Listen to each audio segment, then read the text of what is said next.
Thank you very much, Chris. Fantastic, Susanna. Really appreciate that session. It was good to see a further demo, and certainly for any of you that aren't currently using Advanced People.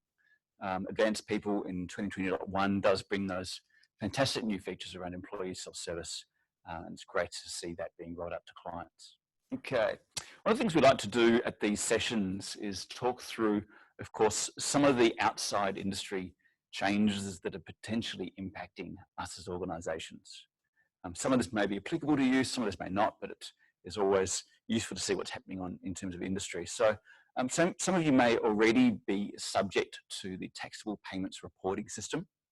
For those of you that aren't aware what taxable payments reporting is, in essence, it's a specific requirement in certain industries. Currently, it's being building and construction services industries, where you need to essentially provide a taxable payments annual report to the ATO, which identifies any subcontractors that you're currently utilising within your organisation, and report on what you've paid them as contractors. Essentially, it's a little bit of compliance reporting. Of course, the ATO's doing their back-to-back comparison in terms of what the contractors are reporting themselves. And this has been in place for quite a period of time, but it's currently being expanded out as a program. There's the Black Economy Task Force, which has really been focused on what they need to do in terms of increasing tax compliance checks and measures. This has been expanded out into the courier and cleaning industries and came into effect as of last reporting year. But it's also moving into road freight, security, investigation, surveillance, and the IT services industries. There's an upcoming update to MYOB Advanced that will support that.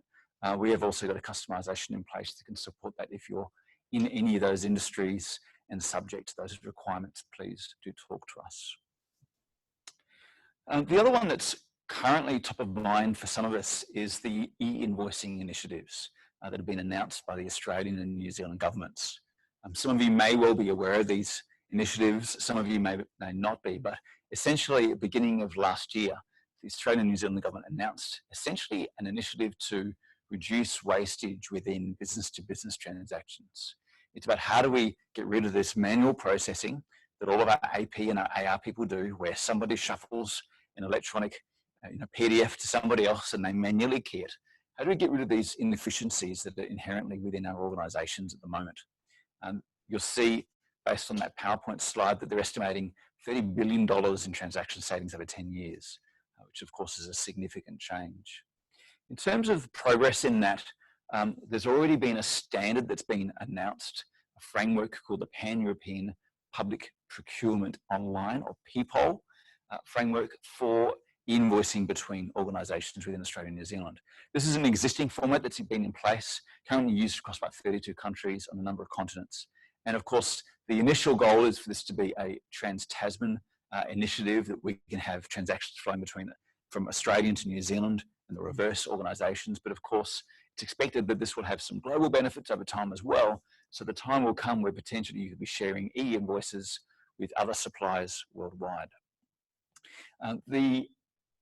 Within New Zealand, we've actually had the announcement that the Ministry of Business, Innovation and Employment has been announced as their PPOL authority to really drive that New Zealand framework. And of course, within Australia, we've actually had the ATO established as the Australian PPOL authority in a similar way.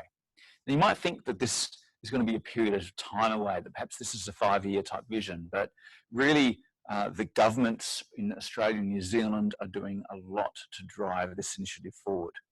In fact, already as of the 19th of December 2019, the first e-invoicing transactions flowed between an organisation in Wellington and their customers.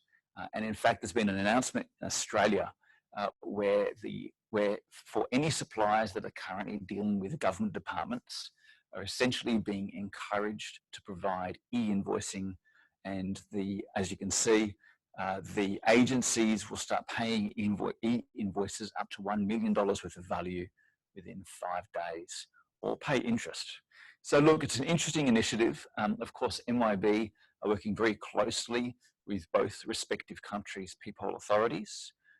We're expecting that both MYOB and other ERP and accounting system vendors across Australia and New Zealand, as well as independent EDI and other vendors, will be starting to leverage these frameworks, introduce this functionality and support, and I expect that we'll be coming to MYOB Advanced release soon for you. So if you're currently dealing with government departments or are a government department, of course this is going to be something that's going to be potentially more front of mind in terms of introducing early within your organisation to take advantage of those benefits. So please talk to us if that applies to you, and we can give you some advice in terms of the most appropriate next steps to take.